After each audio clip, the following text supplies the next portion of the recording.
What did I just read? Hi, everyone. My name is Erin Brescia, and I've been an instructor at APUS for about 13 years full time. I teach composition, communication, and literature, and I love words. I love writing them, I love grading them on most days, and I especially love reading them. So you can imagine my dismay when I sat down one evening with my highlighter to read a book. And a few pages in, I realized I had no clue what I'd just read. My eyes were working fine, I was flipping pages, going through the motions, but something had happened from point A to point B, and everything in between was blank, empty space. Again, I love losing myself in a book. I wanted to read this book. So why couldn't I pay attention to it? This is a presentation about digital reading or reading on the screen based on research by MaryAnne Wolf, author of Reader Come Home. There are many nuances to this subject and more than we can possibly cover in a 15-minute presentation. But during our time together, I hope to impart just a little about what's going on when we read digitally and how we can help our students gain the most from their interactions with us and our course content. So very quickly, why do we read at all? Well, depending on what we've picked up, reading is a great form of entertainment. It's fun to lose ourselves in different worlds or in the lives of characters or in a topic that we enjoy. We also read to discover who we are or who we'd like to be. Reading can change the way we think and how we view the world, which goes hand in hand with the idea of reading for empathy. Research has shown that when we read about someone who isn't quite like us, we can better understand them and what they might be thinking, feeling, or experiencing. But we also read to gain knowledge, and this is our goal at APUS. We want our students to walk away from our classes more informed about a topic.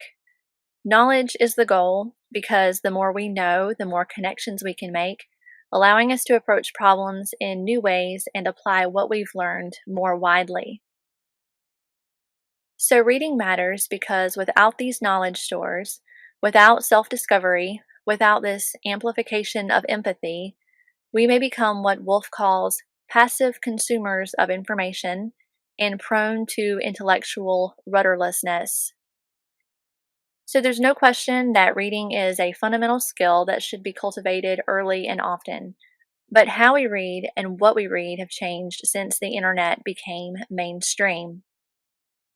Today, we're bombarded with information from every angle, and the sheer amount of content we're trying to consume leaves us very little time for deep reading or deep thinking. Our brains are constantly working, constantly curating and filtering to determine what we will read, what we will skim, and what we will skip. For most of us, our daily interaction with words is surface level at best. We're not approaching everything we read with the same quality of attention. We can't. We're not built for it. So, what happens then? Well, according to Wolf, at this point we outsource our intelligence to information outlets that offer the fastest, simplest, most digestible distillations of information we no longer want to think about ourselves. As educators, you're likely already witnessing the kinds of problems this can create. But what exactly happens when we read something on a screen? Well, eye scanning research has uncovered that one of the ways we consume online content is in an F pattern. We begin reading the first few lines, and as we move down, read fewer and fewer words, so that by the time we pull away, our eyes have scanned something very similar to a capital F. But even if we do read every word on the screen, that doesn't mean those words are going to stick. Research here has shown that we comprehend and remember less when reading on a screen than we would if we had read a print version of the same material. But even if we read and comprehend every word on the screen, that doesn't mean we've analyzed them or synthesized them or thought deeply about what we've read. Lou sums it up best, I think. Our screen reading behavior is characterized by more time on browsing and scanning, keyword spotting, one time reading, nonlinear reading, and more reading selectively, while less time is spent on in depth reading and concentrated reading, and sustained attention is decreasing. And these screen reading habits are carrying over into our print reading habits. This is why when I sat down with that book and highlighter ready to do some deep reading, my brain couldn't immediately switch modes. My eyes had spent so much of the day darting around a screen and taking in snippets of information that I found it difficult to stay focused. So, what does this mean for us as instructors and our students? At APUS, we've shifted to OERs, or open educational resources, in most of our classrooms. We link internet articles and websites in our lessons. Our entire library is online. The majority of the tasks we ask our students to accomplish requires screen reading. It's just the nature of what we do. Now, some of our younger students have grown up in a digital first world. Others may be new to accessing so much information in digital format. Most are probably familiar with the distractions the web presents: hyperlinks, sidebars and ads, pop-ups asking them to download and subscribe, the search bar that can take them anywhere they want to go at the tiniest whim. Even the act of scrolling can pull their focus away from what they're reading.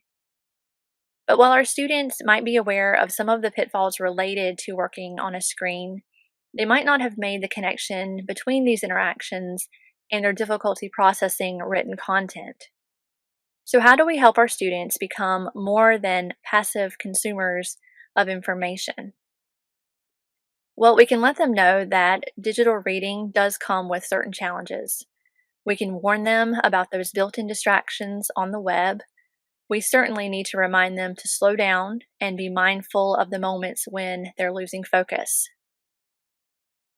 Ideally, they should try to complete their reading in a distraction free zone, but if that isn't possible, noise canceling headphones come in handy.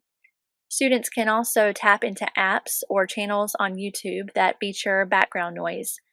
Rainstorms, waterfalls, and different audio frequencies can help sustain their concentration as they're reading.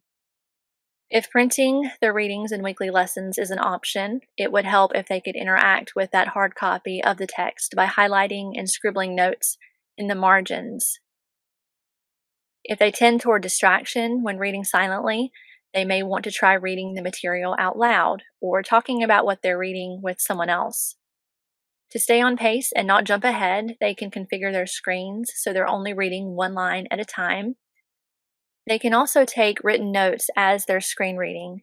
Jotting down a few key ideas and summarizing paragraphs in their own words can go a long way in helping them as they work toward information retention. And finally, if they can manage it, it would help to carve out time to work through the material more than once. But there are also some things that we as instructors can do to make it easier for our students to digest the information in our classrooms. First, we can find a balance between informative and brief. The general consensus in the marketing world right now is that emails with 200 words or fewer receive the most engagement. This might be a nice rule to apply to any announcements or weekly discussion wrap-ups we post. But brief doesn't always work in the classroom, especially when it comes to our lessons and our lecture content. In this case, we can chunk long passages, and this just means keeping paragraphs a manageable length and inserting a space between them to keep them divided. White space is important. It gives our eyes a chance to rest and makes the passage seem less daunting. We can also use headings to keep lecture material organized and provide a quick reference point for students as they're scrolling. We can bold the text of any keywords, phrases, or ideas that we want to stand out. We can format information as bullet points or lists. We can add a short paragraph at the end of a longer lecture that restates the main ideas, or provide a list of key takeaways. When assigning readings, we should think about quality over quantity, and even consider giving students choices, allowing them to pick the reading that interests them most. We can also provide a line or two of context for a passage or post some questions for them to think about as they're reading. And to reinforce the course content and encourage information retention, we can use our weekly discussion responses to ask those deep questions designed to make students think. Start debates, play devil's advocate, question their line of logic and reasoning, ask what made them draw certain conclusions. I do want to mention that there are some tools available that can help us and our students better interact with digital text. At the very least, Microsoft Word has highlighting tools and comments features if students want to copy and paste any content into that program. PDF files offer a certain degree of highlighting capability and markup tools. But there are also some apps and Chrome extensions available to help with internet reading. This is certainly not an exhaustive list, but I've used the free version of Weava to highlight on web pages and download my notes. I've used Torpedo Read on occasion. When this extension is activated, it bolds the first 2 or 3 letters of each word on the page, which encourages my eyes to land on every word.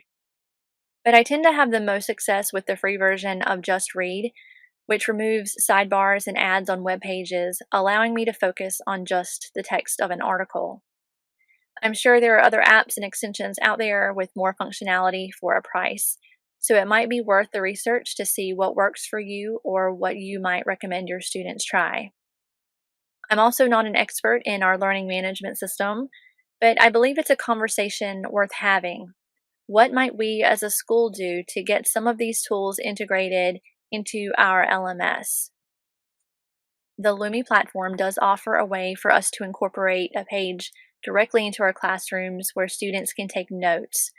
But in a perfect digital world, there would be a way for our students to annotate, highlight, and take digital notes directly within our courses as they're interacting with our content. Until then, we should do what we can to make our content more consumable and encourage our students' efforts to analyze and evaluate the material, because research is showing that it is getting harder for us to stay focused and remember what we've read, especially when we're reading on the screen. So to wrap up, we're only just beginning to understand some of the long-term implications of this move to digital text and how it's affecting our reading and comprehension patterns. And MaryAnne Wolf says that right now, we are in danger of becoming a society of decoders of information whose false sense of knowing distracts them from a deeper development of their intellectual potential.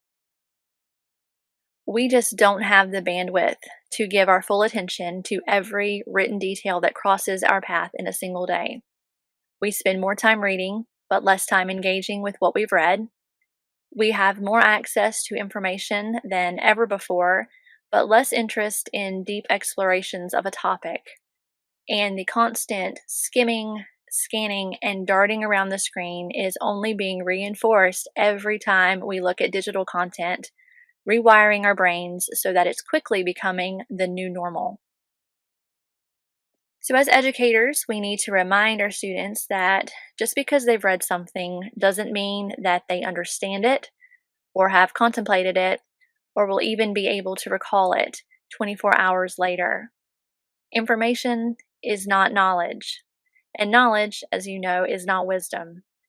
And if we can encourage our students to enter the reading process mindful of this, then I think we can help them become the learners they're meant to be.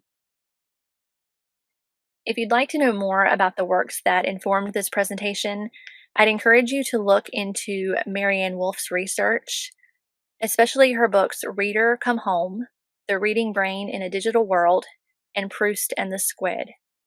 I also highly recommend Mark Edmondson's Why Read and Why Write. So thank you for your time and attention today. I hope this presentation has shed some light on some of the challenges that our students may be facing, and has provided some strategies that we can use to help them move beyond skimming and scanning so they can become more than just passive consumers of our course content.